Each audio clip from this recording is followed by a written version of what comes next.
Welcome to Oh Brother, a podcast where we try to figure it all out. With your hosts, Brandon and Colin. On this week's show, Not the Pie I Wanted. Ahoy! Ahoy! How's it going? Well, everything is going okay, but my nose is running faster than the rest of me currently. So, Oh no! Oh no! It's I'm sorry. I'm sorry. It's bad. yeah, it's not wonderful. So, Oh yeah, I have the mute button prepared. That's fine. yes. Well, you have the mute button for that. I have it for the return of my my cough that just seems to never want to leave my body. So yes. Fun times. Ugh. No. Susan no. had that thing like basically all of November. That was what Susan was dealing with. So it's not a fun one. That's for sure. That's for sure. I mean, no, definitely not. No, Definitely not in the category of fun things. Nobody likes to be ill. No, nobody enjoys respiratory distress. So, here's a shocker for you, but No. I think the wild temperature fluctuations finally caught up with me, and I think the trees are starting to be like, "It's spring. What? Okay, let's go for it." Okay, well, no, still kind of February, but you could like not do that, buddy. That'd be great. Like, yeah, it would be really nice if they didn't just immediately dump all the pollen right away. It's weird. It's a weird springtimey right now in like fall spring in Missouri, because also we were out in our front yard today, okay, and there were massive mosquitoes everywhere. that is not all right. That is something that we don't need in our life. Okay, Right. That's no good. Yes, this was it was quite disturbing when we were talking to our neighbors. And all of a sudden, Lillian came up behind Megan and went, "Mom, what's that?" And we looked down, and it was like, "Oh, those are some of the largest mosquitoes I've ever seen in my life. Run away! Run!" Yeah. Yeah, that's no good. We don't like mosquitoes.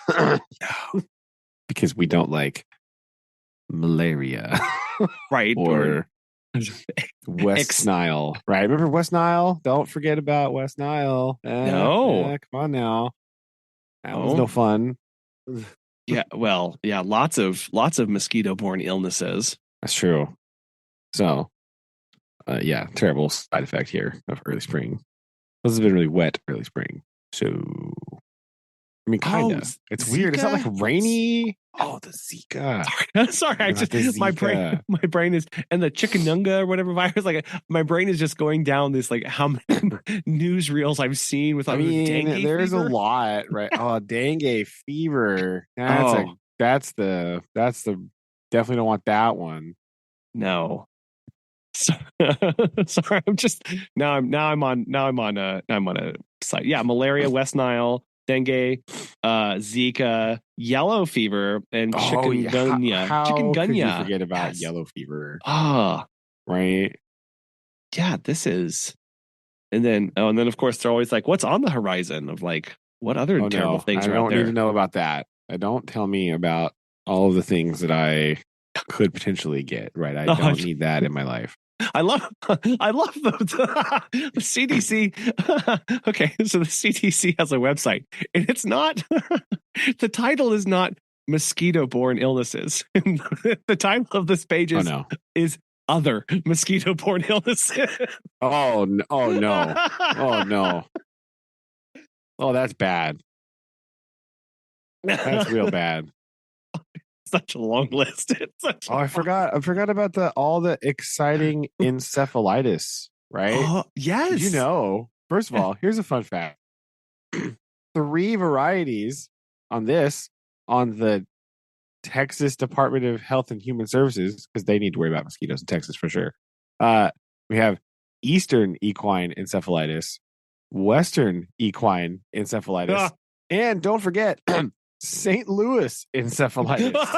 Oh no! What? Why? Hold on. Wait a minute. We don't want our own Missouri-based encephalitis. This is not okay. Bad. Get out of here with that. Bad St. Louis. Why you got to represent us like that? That's not the. We don't need, no, come on. We not how need we want to be more. seen. We need better things here, right? No homebrew encephalitis. Get out of here. Yeah, no, this is not okay. that's gross. Oh, the other very big list here I found from mosquito-borne diseases is, of course, from our friends in Minnesota, right? Sorry, Minnesota, right? Minnesota. Don't you know? They have a large list because, again, 10,000 lakes breeds a lot of mosquitoes. So, yes, it's no good here. Lots bad. They have even more on their list. Really? Right? There's a Lacrosse encephalitis. What? Oh no. I was just thinking about Lacrosse the other day of how why we live in the wrong part of the country to ever be thinking about lacrosse. This is a very we don't live in Maine, so I don't know. No, sorry, I was thinking about Lacrosse, Wisconsin. Right? Isn't that the town? Oh, that's Wisconsin? Right. I was thinking about the sport with the stick. No, why are you thinking? Oh, it's even weirder for you to be thinking about Lacrosse, Wisconsin. It's one of those. Okay, so it's one of those towns that if you are where if you are on like Google Maps on your phone and you zoom way out, you see what? You see like the capitals or the major metroplexes, right? Yeah. And it's one of those that you have to zoom in just enough before you hit like all the tiniest towns across the area. But it's large enough to pop out just after some of the biggest towns there. And I was just thinking about it. Is it like on an Oshkosh level? Is that what we're talking about here? Yeah. And it's like right around the Missouri River right there. Is that the Missouri River that it runs through? I don't know. Let me hold on. If only I had a map app on my phone. Oh, but I do. Hey, there you go. River. The gas. Oh, sorry. It's zoomed in quite far on Italy for no reason whatsoever. Everything's fine. Yeah. Let me back out of my Italian village perusement here for completely unrelated reasons, obviously. Of course. Yeah. Let's see. In what section of the state am I going to be zooming in? It is the Lacrosse, Wisconsin is up in the northern northwestern corner as it borders with it's right on the border of Minnesota. Nope. Come back down. It's Iowa. Iowa. It's right. Iowa. Iowa. Yes, it's Iowa. right on it's right. It's right on there. Okay. Right on the border. Yeah. Sorry, my brain was I just completely died. Sorry. It's like what? We said it's on the western border, and I said with Minnesota, and you said no. I was like, wait, which direction do you think west is? West, that's right. I don't know. Colin, we need to have a talk. Are you okay? Colin, we can't be part of the Midwest and you not know that Minnesota and Wisconsin are neighbors, right? Yes. No, the other West, okay? The other West. Yes. But that's the Mississippi River. Mississippi. Because the Missouri runs over through Nebraska. Right. Yeah, sorry. Yeah. Okay. Yeah. So anyway, so it sits right there. It's tucked right along the Mississippi River. And it's just like this cool, cute little town that freezes over, and like the river will freeze over at parts time there. And it just looks so nice. I want to go. I'm ready to go. Well, you can fly to the Crosse Regional Airport. See, that's what I'm talking about. Although you might have to worry about another homebrew mosquito illness. In Lacrosse, Wisconsin, right? Right. So yes, whenever I think about lacrosse, I of course think about the weird sport that I don't really understand the rules to. Right? Like it's like hockey, but it isn't. But it totally is. But like, but it's also not. But it's also not. Right? Yeah. It's very confusing. I don't understand how lacrosse works. So, listeners in the Northeast, want to help me out, right? I did not do any lacrosse-based investigations this summer. Maybe that is, my downfall here. I think while I was out perusing the, Massachusetts and Connecticut, right? Didn't Should just stopped by. Be like, just should have walked into a pizzeria. Be like, so Lacrosse. Yes. You guys have some explaining to do. Please tell me why. I have a. I was gonna say I have a joke I could insert here, but we're not going to. Okay, yeah, family show. It's fine. There you go. But yes, you had a great opportunity to be educated far more than you would ever wish or I hoped. always have these regrets, right? The things I should have asked. Right? You just ask, like, okay, I need you to explain the cross. Why? Explain. Yes, exactly. Maybe next time. Maybe. Hey, you've got more ample opportunities, I'm sure. True. To because it's totally next door, so it's fine.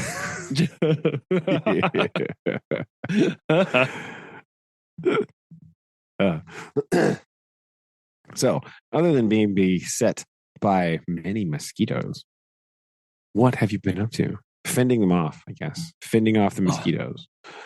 Well, I will also say that in keeping with the St. Louis mosquito connection, we also did venture out to go see the Arch.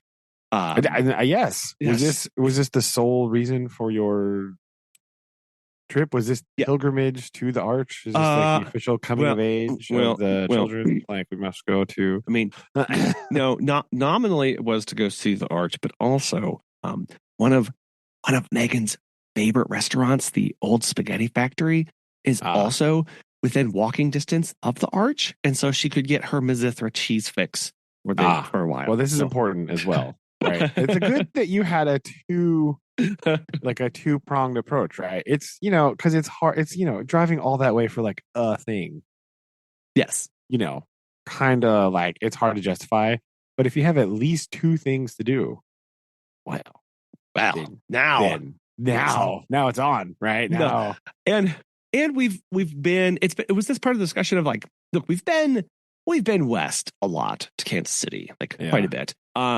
We haven't gone east at all, really as a family, and we should just go, right? We should just do it. True. And then we leave at 7 a.m. because it's a 3-hour drive to get to the Arch.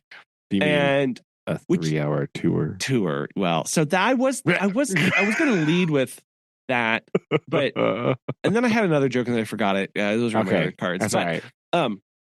We drove out and it was it's a long, very boring drive.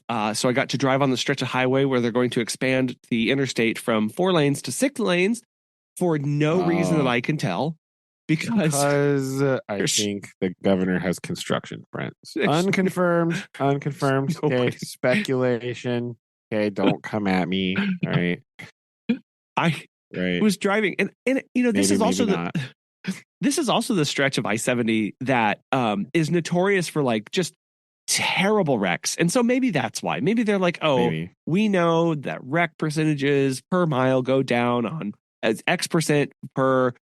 With 3 lanes versus 2 lanes and blah, blah, blah. But I'm like, also, they get a lot of snow up that way. And that's just more things for MoDOT to not take care of. So I don't know about this, guys, but whatever. I'm not a road engineer person. So whatever.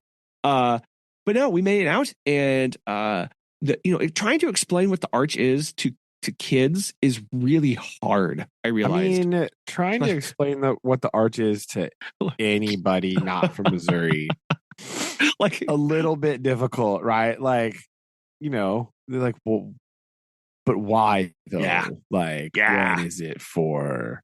They're like, but it's the gateway. What's that song? I think we sang a song in the middle school, right? The gateway to the West, you must show me, right? That is you must show me. Elementary school choir song that I had to sing. Yes, around the maypole, I think we did that. There was a distressing amount of maypole in my life in 4th grade. I don't really know why. Also, that is. But see aforementioned location in Midwest. Yeah, like why are my maypoling in Missouri? That doesn't make any sense. The elementary choir teacher. Anyway, sorry. Yeah, it's called culture. You're welcome. Yeah, I guess. But yeah. anyway, so yeah, just trying to like, and also it's weird. Like, no, this is literally the tallest structure that you will have ever seen. But like also trying to explain to them like, no, but we can't. We're still 2 hours away. It's not that tall, right? It's like no. Okay, yeah. Got to be a when bit you build closer. it up like that, like it's the tallest thing ever. Like, well, okay, maybe no, not like that's the tallest structure you've ever seen. It's way taller than all the buildings in our little town. Yeah, so it was just very very interesting to walk through that and then get close, park, and then it's cool being down at that part of St. Louis because then you're like, no, these cobblestones are hundreds of years old, and like it's a very a Frenchman put these here, right? Yes, just know exactly. that. Twirling his mustache, he put these down here and said, "Fuck them," whatever. And maybe. So probably not. The last time I was at the Arch was 12 years ago when Megan and I came home for a Christmas, and they had it closed down because they were redoing the visitor center. So, oh yes. And prior to that, I had not been in the Arch since like, I know exactly when the last time you were in the Arch was. Before that, I'm pretty sure it was probably the last time I was in the Arch. The only time. Yes. Somewhere around 1993, 4. Yes. I was pegging that I was probably around like 6. Like I was insane. So I feel like it was somewhere the 19. Oh no, it was 93 because it was the flooding year.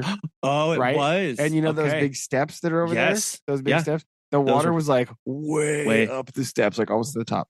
So like that's where like those where those flags are. Yes. Down. Do they still have the flags on the? They do. Like halfway up on that thing. Yeah. The water was like up there.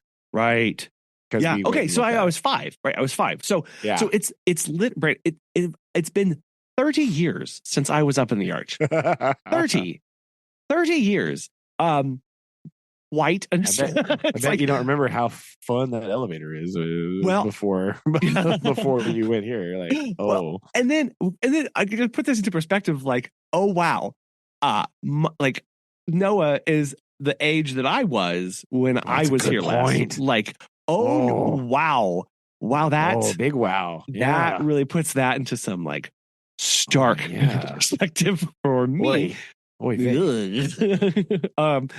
And so the new visitor center is way cool. Like, so I can't like trying to just remember what the old visitor center was like. So I don't. Yeah. So what I remember in speaking with Megan and her dad, it was like, it was really like dark and like just concrete everywhere, and looked really like not like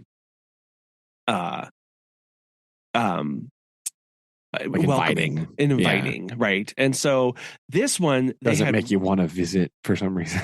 Yeah. It's like, oh wow, this looks like more like a dungeon. Like, great. And we were taking me further down into the depths. Wonderful. Oh yeah.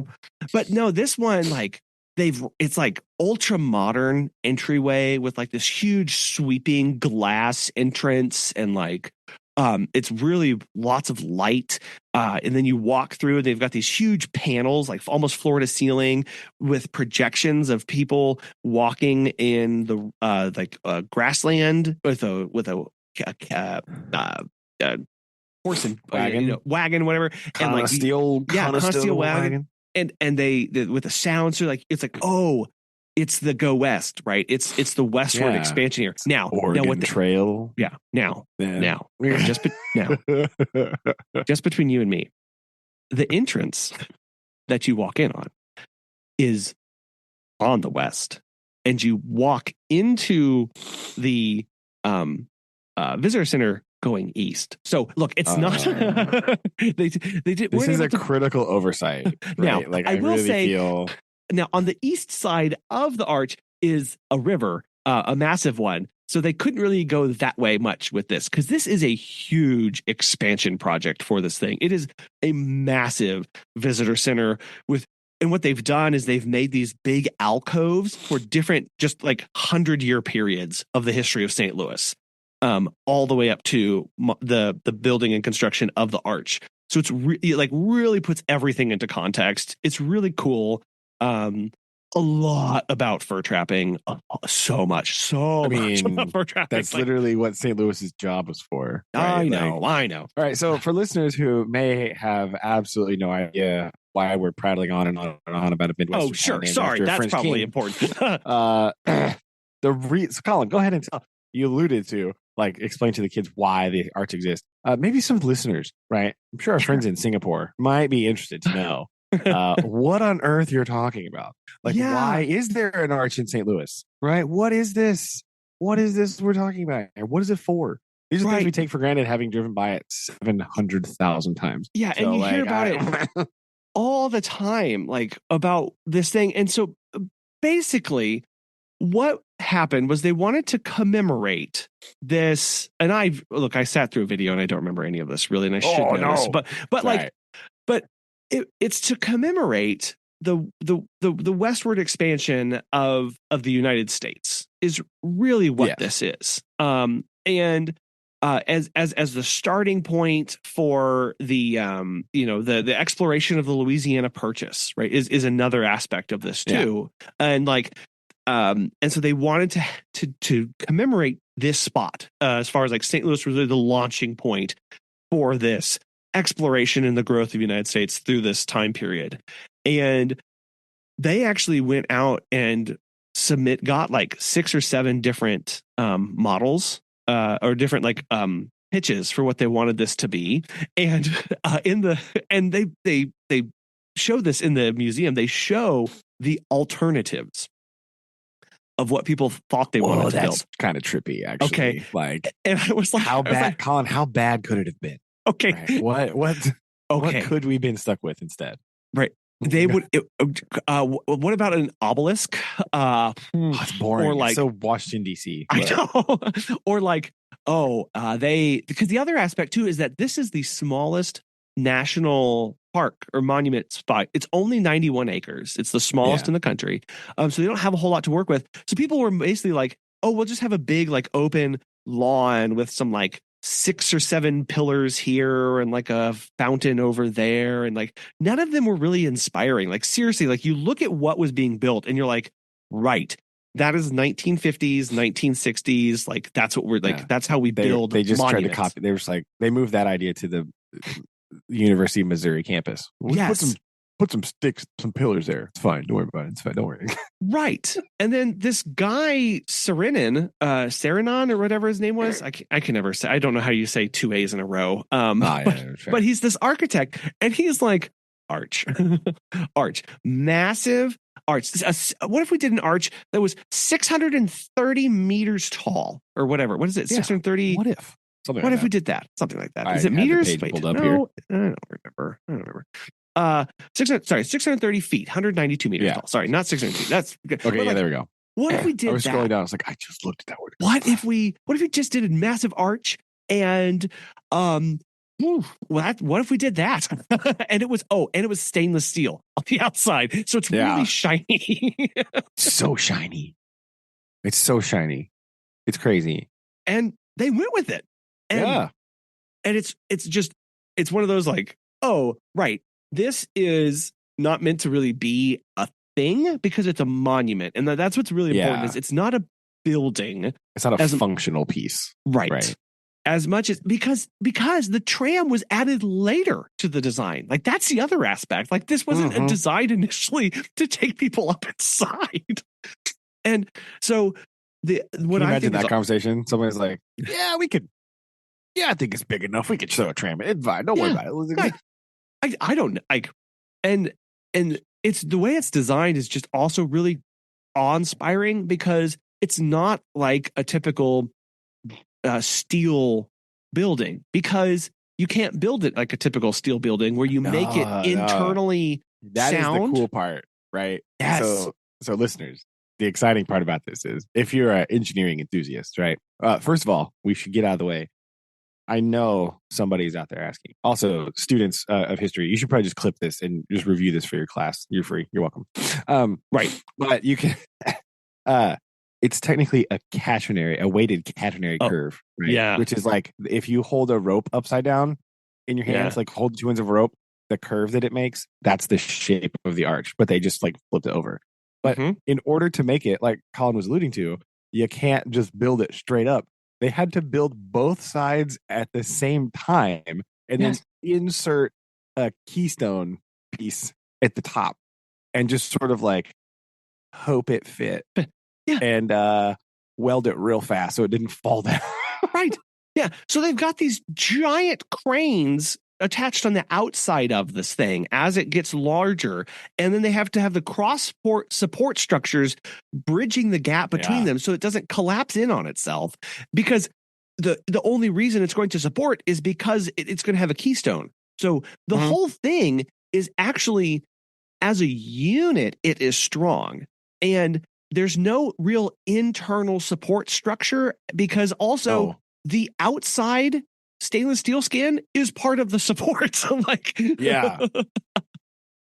and it's and the shape of it is also misleading too, because it's not like a nice like even curve, right? It's not like a rainbow like you're talking about there. Like it truly is, like you said, that like if you hold a rope upside down, that's where he was inspired by that structure, by that shape. And like the legs, like they're not like they're like really, really big, like trapezoids almost, right?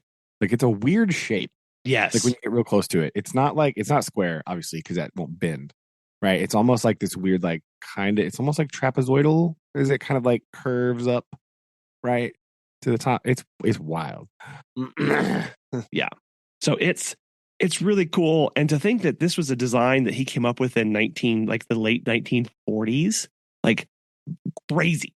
Crazy idea of this, because then you've got to actually build it, and the supporting structures that go super deep underground to keep this thing. It's got big footers in there. Oh yeah, because I forgot about that. I remember that picture from. I remember that picture from the old thing. Those huge footer pictures. Because also we can't remember. I'm sorry, we can't forget that. Less than 100 yards next to this is the giant Mississippi River.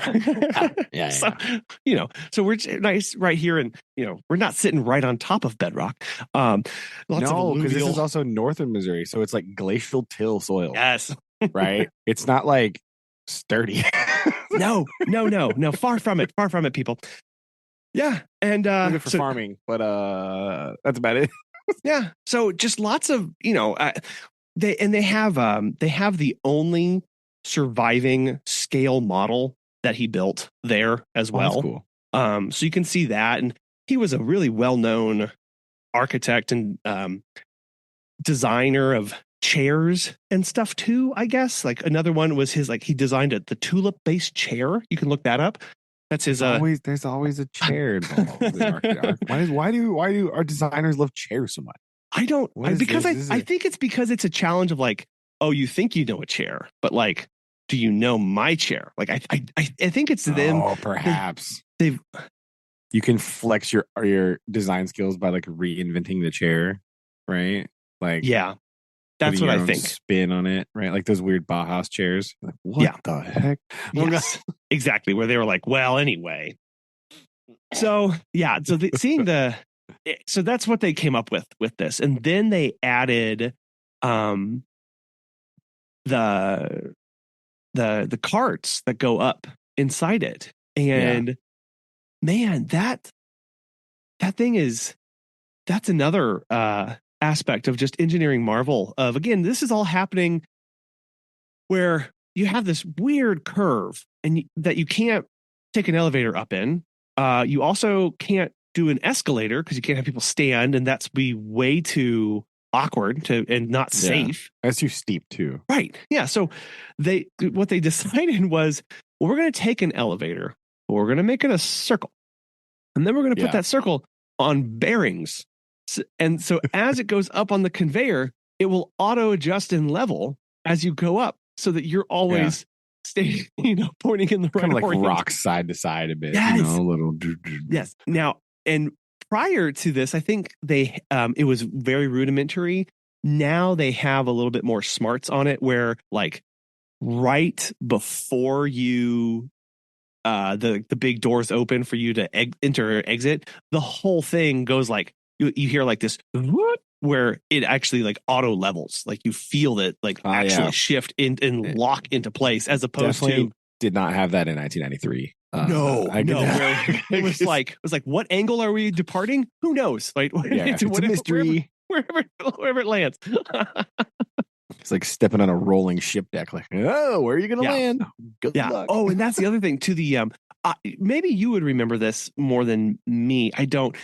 The doors to the little carts, whatever. And again, only 5 people can fit in these in one go. Yeah, so not very big. Not very big. Do you remember those doors? Were they solid, or could you see through them? You could see through. They had window. Okay, they had a little window. Yeah. So now they're floor to ceiling plexiglass. Oh, that's so nice. It was before, like, imagine they were like weird, like just what you think like old tram metal doors would look like. Yeah. They were like the rolled edge door, and you could like see all the working on the inside, but they did have like little windows on them, so you could see like the stairs and like the struts inside there and everything. Sure. Like that. Yeah. So now I think they took that and expanded that from that little like porthole now to see the whole thing. That's better. So yeah, you go up there and you see the little windows at the very top, and get to look down. And so that was cool too, because obviously as you're walking up to it, you want to get your picture taken to it by the leg, and then when you get up top, you can turn and go, hey, look, we were right down there. See the green trash can? Yeah. So that was cool. And then, of course, being able to look out on the Mississippi and see the barges going up and down, and the historic churches and the old or the courthouse down there and everything. So that was a lot of fun to get to go see and explore. So it was quite a long day. It was 3 hours there. We spent 4 hours on site and at lunch, and then it was 3 hours back. And man, a 10-hour travel day, that's no thank you. That'll put the hurt on you. Yeah, no kidding. Especially when somebody who won't be named, me, my brain decided that 3:30 in the morning was when I was going to wake up. That was what a plan that is. That was not a good day. To be that sleepy. So sleepy. It's a horrible time for waking up. Yes. In general.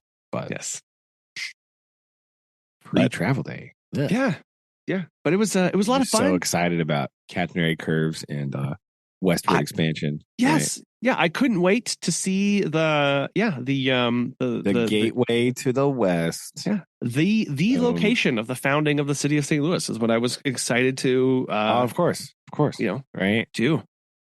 But yeah, so that was really, really fun. And again, just trying to get the kids to what exactly is going on with this. And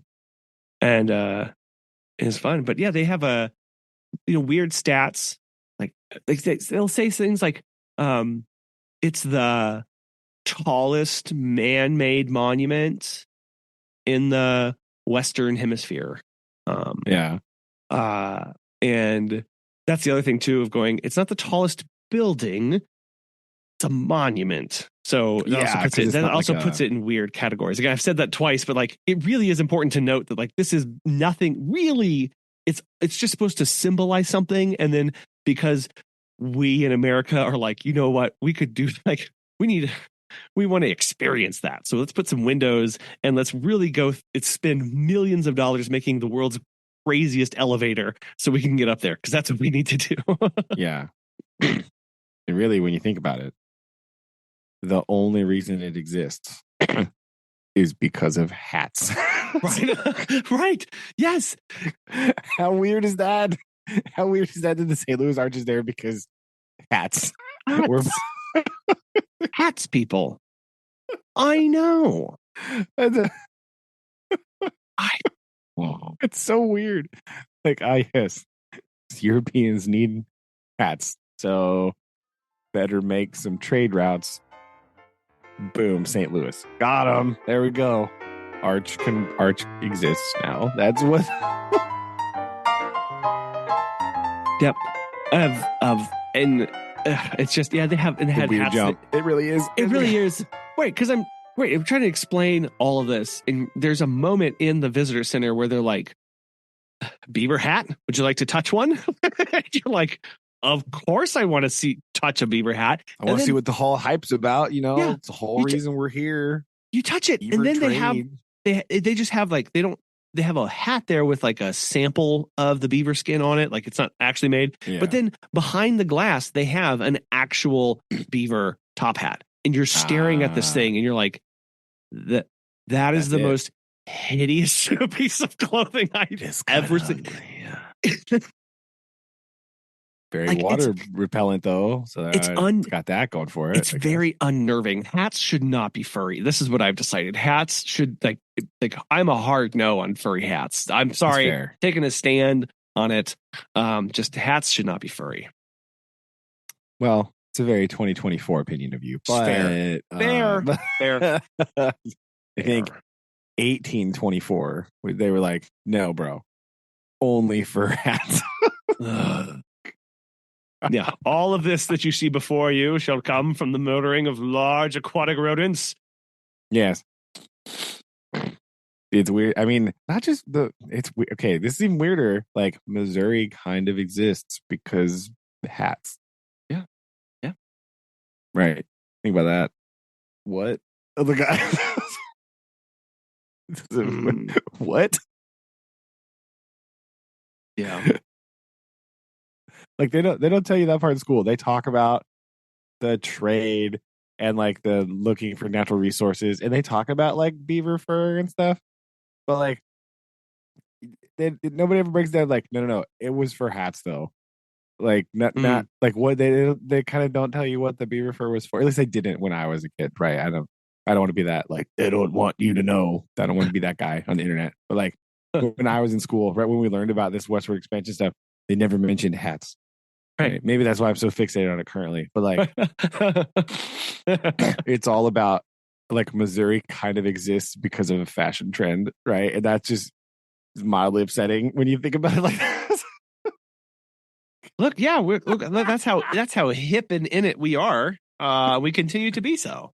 I think. Except for no fur hats now, right? No. Fur murder, right? That's what I heard. Starting in the 90s, right? Someone will throw red paint on you or something, probably. Well,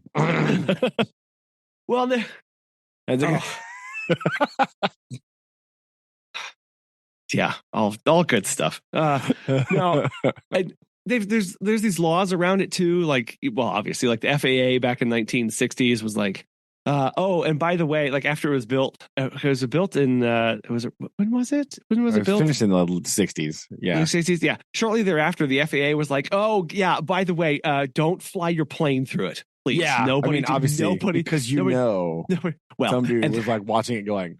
Oh. I think like within the year, the first pilot drove flew plane through it too. Of course, because you just know you're flying around. You're like, well, come on, like it can't. Well, I mean, how hard like, can it be? If you think about what is on the exact opposite side of the river, it's nothing but farmland over there. Nothing, right? So you know, all these dudes in like crop dusters are like, oh, yeah, they're like flying around dusting crops, like rubbing their hands together as it's being built. They're like, soon my time will come. Right? They're just sitting over there, flying back and forth, just staring back across, going, yeah, one of these days, like, when I'm done dusting these soybeans, I'm just gonna turn. That's what I'm gonna do. So yeah. And that's that's how we ended our day, actually. So after we had lunch, soybeans, we drove around a little bit, and then we're so close to another state that the kids that's were like, fair. we're like, we've got to go over. And of course, Megan's dad was like, okay, look, okay, so I'm going to say this. And it was all due respect. Okay, we're driving around and we're like, well, we've got to go over to Illinois. To which your dad goes, you go, why? Well, no, he goes, you mean East St. Louis? No, not there.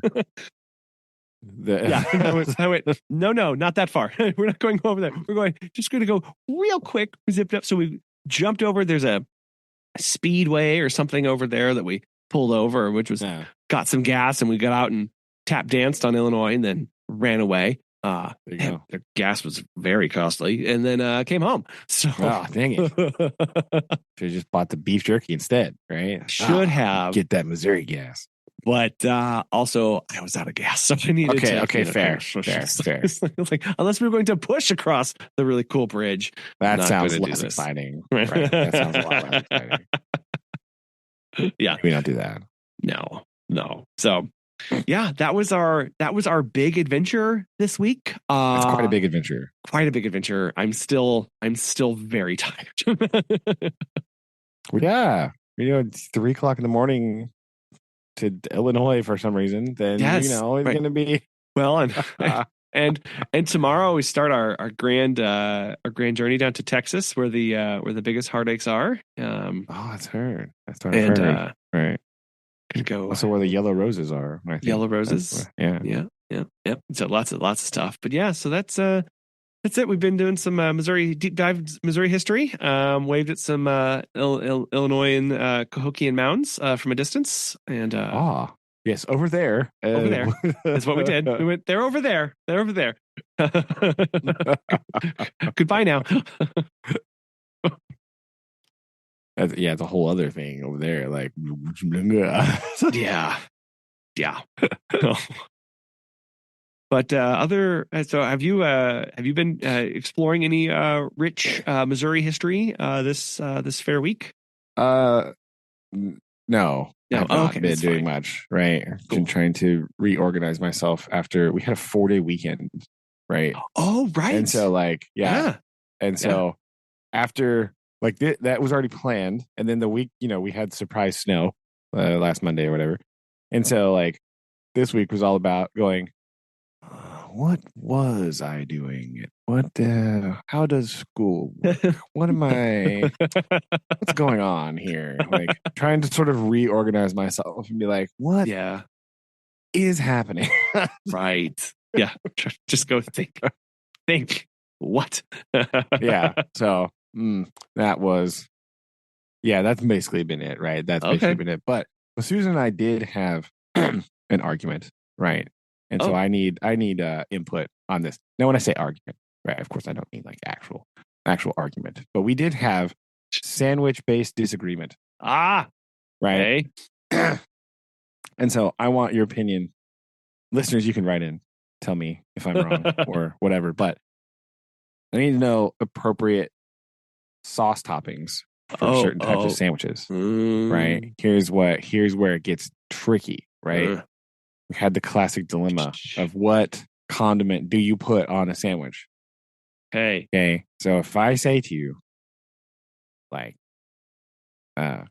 turkey sandwich, what are you putting on turkey sandwich? Well, I would put on mayo with the turkey sandwich. Okay. Yes. This is fine answer. Susan agrees. I agree. Okay. Right. Okay. Ham and or pork sandwich. Ham or pork? Like ham. Okay. Yeah. I was eating the reason this came up was I was eating a pork tenderloin sandwich with leftover. I used the leftover pork tenderloin for my lunches this week. Okay. What do you put on that? For a pork tenderloin, I mean, I would probably put especially if I was reheating it. I mean, I may throw barbecue sauce on that to do that kind of thing. But then I'm kind of weird. So That's fair. Yeah. I don't know what would you guys say? Well, here's where the argument came in. Susan says mayonnaise for everything. Oh, right. And I said no. Ham or pork. This requires mustard. Oh, right? You went the mustard route. Yeah. Okay. Mustard route. Right. And then this is where the disagreement ensued. Like, what do you mean? No. But like, I feel like you need a little bit stronger, because ham is a pork based, pig based sandwiches, much stronger flavor, right? Okay. So you need like a stronger sauce. Mayonnaise just doesn't really cut it. Doesn't cut the mustard, if you will. It was. Yeah.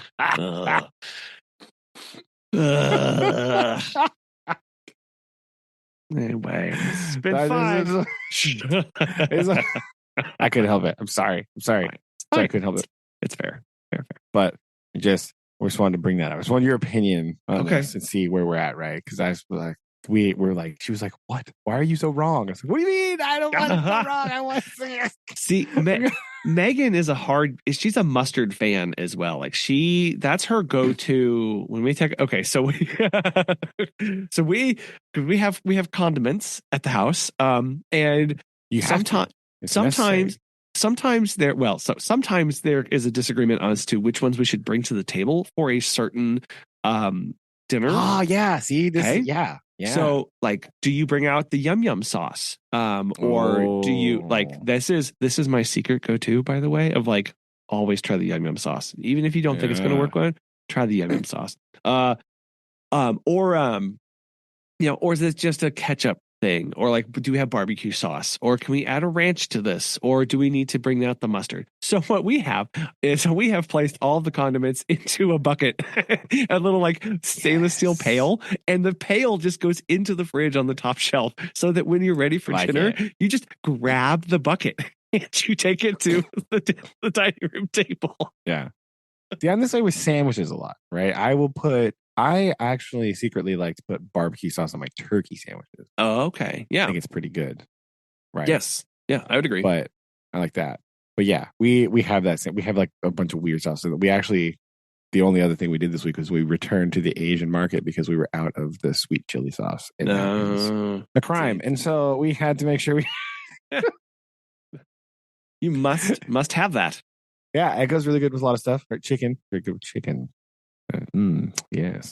Yes, and literally anything else. But we had to restock on that. Yeah, I mean, I go through phases where I'm like sauce on everything. I must have a sauce to put on something. Some aspect of dinner will have a sauce with it, and then there are other times where I'm like, no, I don't need anything on this. I don't want anything on my potatoes. Stop touching them. Yeah, I just gonna eat them like this. And then I realize that. No, I do need to have some soy sauce or yum yum sauce on this, because that's what is necessary. We don't usually do it with dinner. We are what I guess maybe it's just what we make for dinner and stuff like that. Like we are more, I would say, sauce aware for lunches, right? Sure. I think maybe it's just what we're eating, but like we're definitely. I think about it more for my lunch. Right. Maybe sometimes dinner already has like a sauce because you like make it with the thing or whatever. And it like kind of has sauce integrated into the design of the dish. But, or we've been eating a lot of soup recently too. So you definitely don't need sauce for that. But no. But like lunch is a lot of like stuff that needs a lot of sauce. Right. Sometimes, here's a question. Does salsa count as a sauce? Controversial topic. Alert. So I will say that I use it as one. Yes. I would not have said that it did until we bought we grabbed some sandwiches to go just from a little convenience store, and they came with a sauce packet in them to add to them. And in the sauce packet was salsa. And I was like, what is this? And I was expecting it to be like a mustard packet or a mayo packet. It was like, no, it was a salsa packet for your sandwich. And we ate it. It was very delicious. So I would say that yes, salsa can definitely be a condiment for your sandwich. I think also, because again, for sandwiches specifically, sometimes I will just be like, I wonder if I can put this on a sandwich. And I just like go for it, right? I'm very experimental with my sandwiches, right? Because a sandwich is the ultimate food because you can literally put anything on it. It doesn't matter, right? There's no rules. But yeah, I have put salsa on just like a turkey sandwich before too. if you have like a nice cheese and then some turkey and then some salsa on there, it's actually pretty good. So Agreed. So sometimes I'll just be like, I wonder what else I could put on this sandwich. And I'll just sort of rummage around in the door of the refrigerator and see what else is in there. Be like, I could try that. Bland, right? No. Pro tip, listeners, if you're going to go sauce heavy on the sandwich, you got to make sure you toast whatever sort of bread you're using. Right? It's a pro move. Toast the bread. Okay? Otherwise, it's too soggy. And it does that thing where it like sticks to the roof of your mouth real bad. And it reminds me of elementary school lunch. And no one wants that. Okay. Blah. Yuck. All right. You know what? No. Oh my gosh. The soggy bread. You don't want to be reminded. You really don't ever want to be reminded of an elementary school cafeteria in your life ever. So no, it's really disturbing whenever the bread is in that state of, is it a solid or is it a liquid? Like it's really it's like been in your lunchbox all day, or it's been sitting on the counter in the cafeteria all day. It's just like mushy. Yeah. No, I don't. Yes. Again, our friends across the world who have much better cafeteria lunches are like laughing at us again. Like, what losers eating gross sandwiches for lunch? Right? They had like fresh soup and salad. Curse you. Right. Curse you. What are you doing? You and your fresh foods. Ah, goodness. You probably didn't have a red light on in your cafeteria that meant you couldn't talk ever.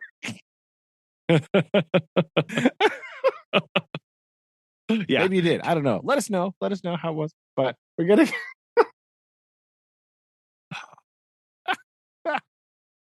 Yeah. You and your fresh foods, and where our cafeterias were run by the dairy industry. Yeah, it's true.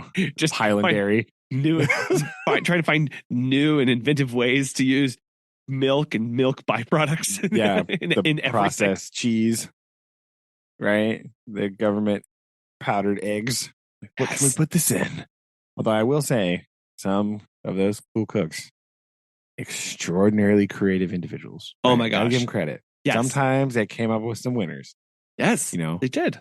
Not their fault. They was working with what they had. Okay, don't hate on the cafeteria ladies. And it's not their fault.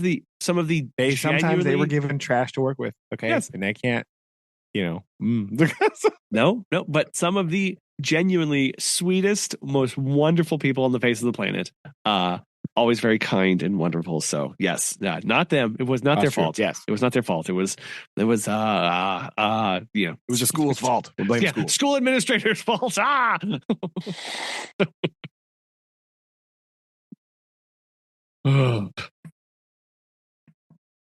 But speaking of culinary adventures, that was the other thing this week, right? Yes. I have increased the number of things that I sort of know how to make to like 3. Man, there we go. In the continuing saga of Brandon learns to cook things. Look at this. Right. I like this. We added French onion soup to the list. Yes. Gasp. And gasp ahoy. This photo looked amazing. It was really good. I was a little scared. Okay. It's a very labor intensive process. Well, not really labor intensive. There's a lot of standing near a pot of onions. It has to happen.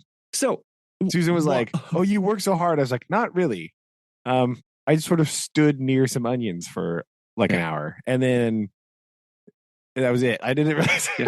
But I stared at them really intently. Why did you decide to go after this dish? Because I was mostly curious as to why you picked this one over another kind of soup. I don't know. It just sounded really good. Okay. Right? It just sounded like something that I really wanted to eat. And so I was like, well, I'm going to try to figure this out and we're going to go for it. Right. And so that's what I know. It's one of those like, it's just like I randomly saw somewhere and I was like, oh, I want to eat that. But then, like I can't like find it places to eat. So I was like, well, I'm going to have to make it. And so I did. I like went down this rabbit hole of trying to figure out how to make French onion soup. And I will tell you, that sometimes the internet makes things maddeningly difficult, because I probably watched and or read like 30 French onion soup recipes. Oh, right? Maybe not 30. Maybe that's a bit of exaggeration, but I read a lot of them to try to figure out, like, to wrap my brain around, like, kind of the process. Because again, when I say I don't know how to cook things, there's a lot of like cooking skills that I don't possess. sure. Right. So I've, but every single one of the recipes is different. And that is really annoying and weird. Oh, To try to make what they all have like weird variations in them. Like what do you mean? I don't, well, that's and also I'm it's sure they're real annoying. I'm sure they're inextricably different, as in like there's no rhyme or reason for them to be for the slight variation between them. Yeah. To tell like you time for it. Yeah. Times were different. They would be like, "Oh, we're gonna put this there." Like, what? What? Why? Well, and especially or, we're gonna do this. Well, what I Weird. envision is like, well, I don't know enough to know what difference that's going to make in the outcome and whether I would like that difference or not. Yeah. This is the other problem, right? Because I am so ignorant as to like how these variations change the end result. It's sort of like stymieing to be like, well, which one of these do I do? Because what do I want the end result to be? Right. So that means that dictates the road that I have to go down. Right. But like, I don't know which road to pick because there's like 75,000 roads and they all kind of get me to the same spot, but like not really. Right. It's kind of like, it's kind of like if you want to go to like Dollar General and you end up at like Dollar Tree, you're like, that's not quite what I was aiming for, but yeah, I guess it's fine. Right. Like it's like, right. Well, and you just don't know any better. So you're like, well, because that's so frustrating. Because then you go, well, yeah, do I not? Well, so I would say this way of like, well, do I not like French onion soup, or do I not like French onion soup that was made this way? Right. Yeah. And then you have to go, well, I guess I need to try another way. And then it's like, oh yeah, that's really frustrating. Yeah, it's real weird. Right. Because again, the general premise of how to make the soup, not just like super difficult. It takes like a long time. But like it's sort of designed, I did learn in my research, some of my research, this is sort of designed to be like a very like non-labor intensive process. Right. Okay. So like one person that I saw, they said, again, I didn't bother to fact check this before I said it, repeat it on the internet, but I'm just giving you the warning. They mentioned that like a long time ago, like in France, it was one of the things that people would make like after like midnight mass, right? Oh, they just like kind of throw it on and then like make it for like late night food, right? Sure. Because it's like, whatever. This sort of makes sense because it is at its heart like brown onions, throw in stock, simmer, done. Right. That's kind of the really, really condensed version. Right. But it all comes down to like how long, what else do you put in there? Excuse me. It's French, so there is butter involved. Obviously, that's important. But like, how much of that, don't burn the butter, right? Oh gosh, don't burn that's fat. You don't want that, right? So being like, is the stove too hot? No, turn it down. Right. So there's a lot of like fidgeting with things and just sort of trying to figure out the nuances of what's happening. But again, because I don't exactly know what the end result is supposed to be, right? We've like eaten onion soup like before, but not like recently. Sure. Well, you know what I mean? Like it's not something that it's like, oh, I have a well discerning palate for these kind of things. Yeah. It's not like I'm an expert on what a good French onion soup is supposed to be like. Yeah. So yeah. Like, okay, soup onionology. It's not really. Yeah, I don't know. So I was like, I guess this. So a bit of an amalgamation of things, and kind of just like put them together. and came up with a result that Susan said was good. So I'm gonna take her word for it, right? I'm not gonna.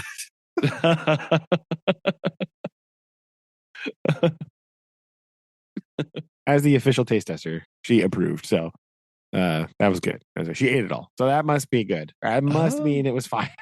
Yes, I think so. I think that definitely. Well, yes, I think that is a good sign that that it was done well. True. The other problem that we did run into, of course, is as someone who does not own a dining table, we did have to bust out the old card table to eat on, because after you have to throw the bowl of soup in the oven. Oh, so it's like 1 billion degrees. So this is not like I'm just going to chill out on the couch and eat this bowl of soup. No. So we yeah, it's you're taking your life in your hands to some extent. For some extent, yeah. So we had to bust out the card table and put the soup bowl on the plate on the table. yes, so as not to damage or melt through. Yeah, melt the plastic card table. That would be awkward. Oh no, my soup melted my table. That would be a weird thing to happen. So,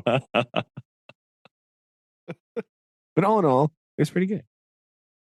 Oh, it nice. took a long time of standing by some onions. But and sometimes that's a good analogy for life. I think that's just sometimes you just need to stand by some onions for a while to get soup. I think that's true. I think that does track. Leave it to the French to have a life lesson in the food. Look at that. Look at not at least surprised at all. At least they're resorting to type.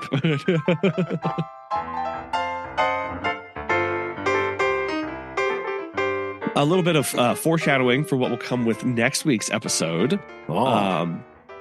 Is a I don't know if it's not really a long-term review, but it'll be a more high mileage review of a Nissan Sentra. So expect that review coming. Okay, there we go, people. Oh, by the way, on that note, did you know there's a new episode of the Grand Tour out? I did know there's a new episode of the Grand Tour out. So okay, I didn't know that till today. So yeah. All right. I did not know that until today either. So okay, all right. So we maybe must have got the same Amazon notification. I think might have been what. I think that's what happened. Where Amazon was like, "You should be watching this. You've liked and watched literally everything else." Yeah, so I didn't know. All right, there you go. So all right, that is on my in the spirit of that. Yeah, so in the spirit of that, and maybe we'll talk about that next week too as well. I don't know. Maybe. I would be a bit busy, but yeah, that's true. You're going to be busy. I won't, but so yes, expect a review of a 2022 Nissan Sentra with 36,000 miles. Gasp, man!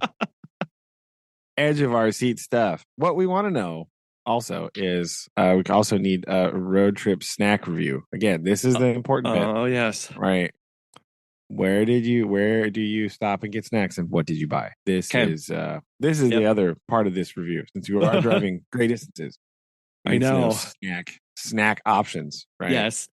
Yeah, gas station snacks are becoming a much more intricate dance than they were when I used to drive a lot and do that, right? Like before it was like, oh, I'm just gonna grab some beef jerky, some chips. Oh no. Now it's a veritable wonderland of now there weird are things. 5 different versions of beef jerky. Some of them may even be local. There may be the different kind of pizza, may not be beef, hot rollers, right? and pizza that doesn't look horrible.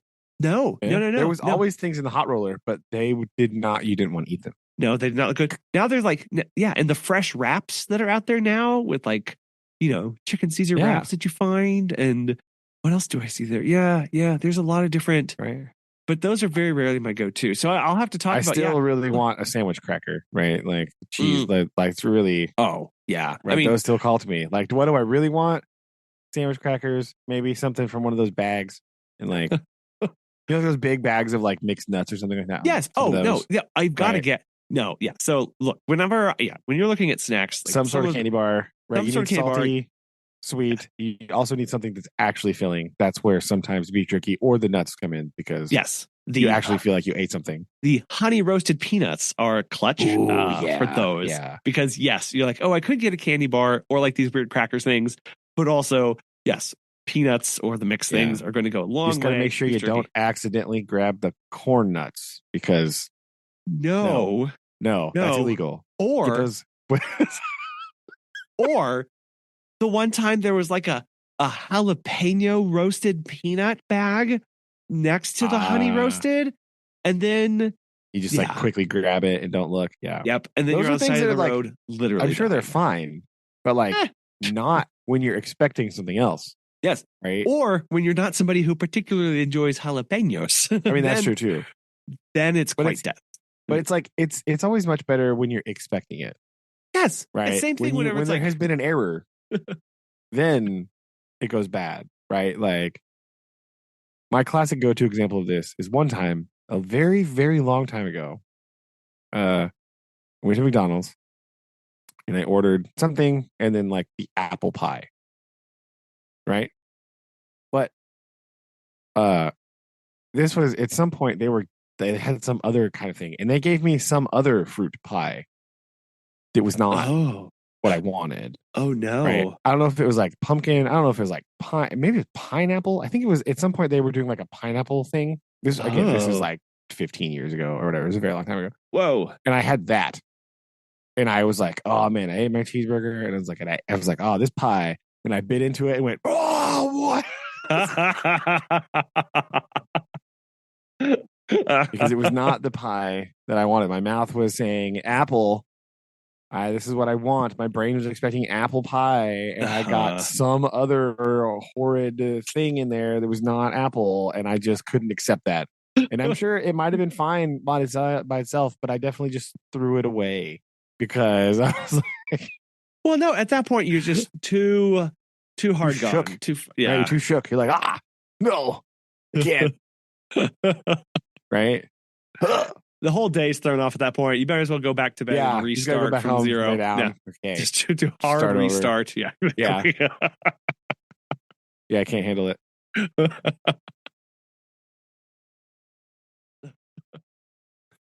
No. But yes. Yeah. That's the gas station snacks are crucial. So. I will keep a tally and tab on this. And then the cool part is that I am driving down, and then Megan is flying down because she has a fundraiser thing that she's part organizer for tomorrow.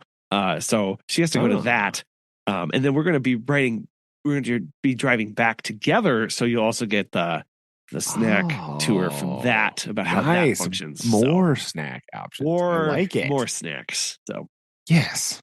Perfect. Hooray. So yes, look forward to the Nissan Sentra review. It's for the SV trim.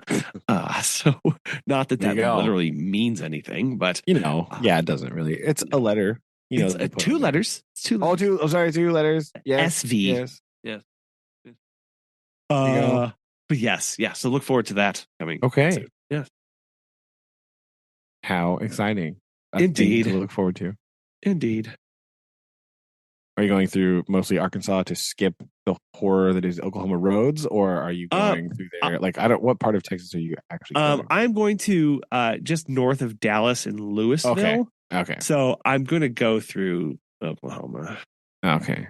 You're going to pay $25 to drive on roads that suck horribly bad. Well, right. And because I have a rental, I love how, right. You can just drive through, and they have to bill you because anyway, so that's fine.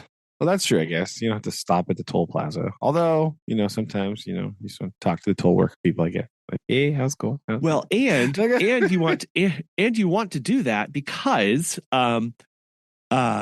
when you drive through in a rental, they will gladly pay it for you, and then they will send you a letter with the original toll fee with a service charge. The service charge and the convenience fee, which is sometimes twice as much as the rental or the toll fee. Yeah. So it's tough because while I hate stopping at toll booths, I also don't like paying lots of money to drive on roads. And then extra money to the rental car company. Yes. Right. That's the worst part. Right. They would just automatically bill it to you. Right. That is one thing, but no, you don't want to bill it to a third party. No, gross. No middleman in this. yes, I'll be going down through Oklahoma to Tejas to Nice. do conferencey stuff. And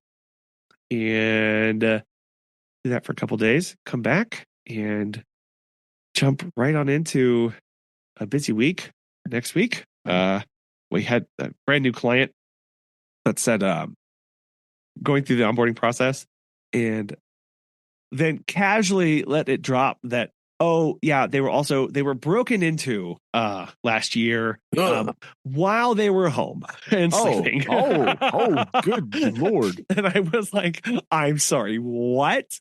Now, here's where some context comes in. They live in a very gated community. Their home is very north of $1 million. Yeah. And she was explaining that, well, because our house is made out of concrete and foam, you just can't hear anything. It's so silent that we didn't hear them break and shatter 2 windows while we were asleep at night. I was like, aha. Okay. Well. Right. So we won't do that while you're gone. Yeah. Good gravy. Oh, and then that was also whenever she told me that in their other house out in eastern Missouri, they had just remodeled the kitchen, and the cat had jumped on the stove and had turned on the pot. No, not the burner, the pot filler. You know, the really fancy homes who have that pot filler the new on the thing. Yes. Yeah. It turned that on. Oh my gosh. And completely flooded their house. Because they were just going to be gone, quote unquote, for the weekend. And no. They're pretty sure the cat jumped on there like immediately after they left. Yeah. Like, and then for 48 hours, 36 hours, it just ran. Oh no. And so what's the water bill? Oh yeah, no. Right. So now when they leave, they always shut off the main. So which is fine. But now like we have to turn on and off the main water valve. Oh yeah. Like I'm gonna fill the water dish, go to the garage, go into the utility closet every time. Find the thing. Yeah. Ugh. Bring the cat some bottle. Just like do it once, fill up like a gallon jug and be like, that's what I should do. We'll use that. Right. Well, that was so anyway, I was just like, okay, fine. Yeah, we'll do that too. Absolutely. Oh man. And then while I'm standing there, she then proceeds to tell me that, oh, well, she's going to have to tell her friend about our services because her friend had a coworker who was cat sitting for them last year. But then they got some cameras so they could watch their cat. And then that's when they found out that the person was coming over. And as soon as they would enter the home, would immediately strip naked in the home to take care of the cats. That's a plan, right? Why would you do that? Right? I don't know. Why? I don't know. Where? So she was like, there's my friend in horror. Yeah. As her coworker came in. And I'm standing there and I'm like, again, like, we won't be doing that either. We won't be doing that. We have a fully clothing policy. Yeah, no shirt, no shoes, no service, right? No, we won't service, right? Like I just it's part of our pre-flight checklist when we leave before we go, you know. Like, do you remember your shirt? All right, let's go. Gosh. Go sit some pets. Shirted. I've never felt so awkward standing in somebody's house because they're not only have they told me that they're freshly broken into, but now their friend had I'm just wandering around their house naked. Like, what the heck? What is going on? Why? Yeah.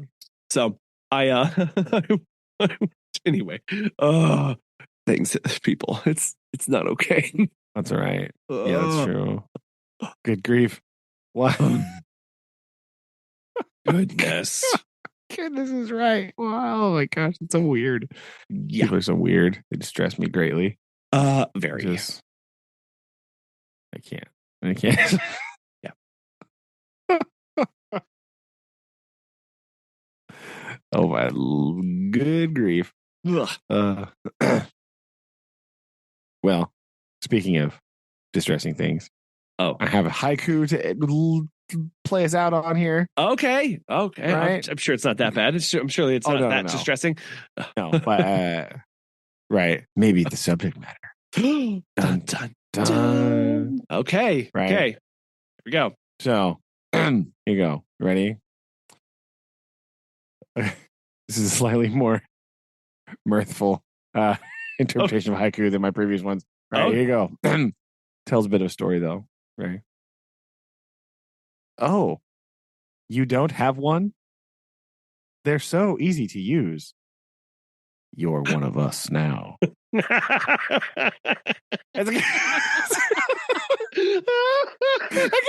Yes.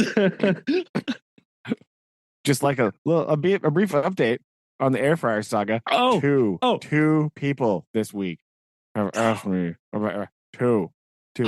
Oh, they're listening. They are.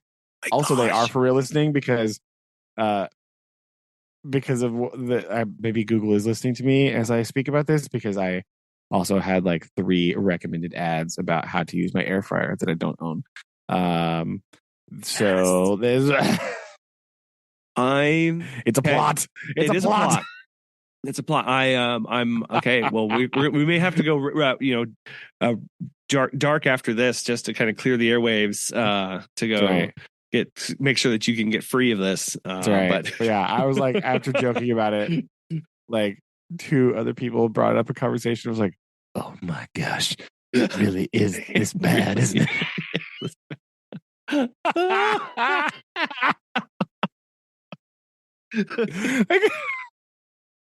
Oh no, and that's funny because this week we were in Walmart, and we were in the appliance aisle just passing through, and every single aisle was completely every aisle like in that area, like there was nobody there, but the air fryer aisle had like 7 people standing in it.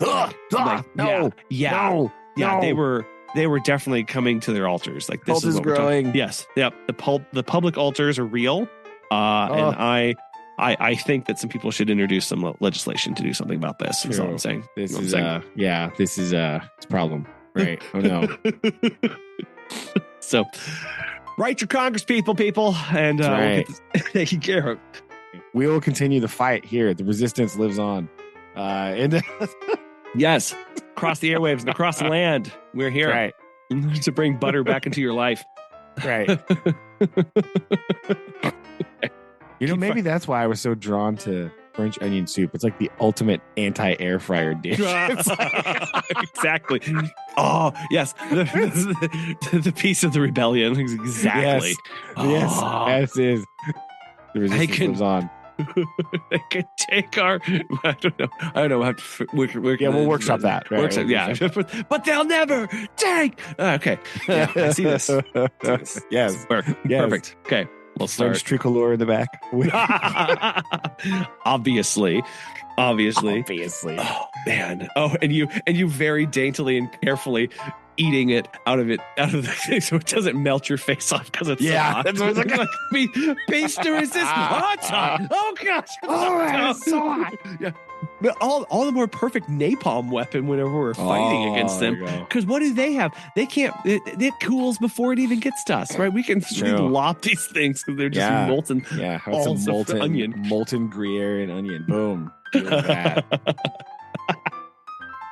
Using guillotine. I just using guillotine to chop the onions. Yes. Okay. Yeah. I like it. There's lots to put together here. We got a lot of work to do. We'll there's definitely a sticker in there somewhere. I love it. Okay. Oh well. So we'll do this again soon. All right. Love you. Love you too. Bye. Bye.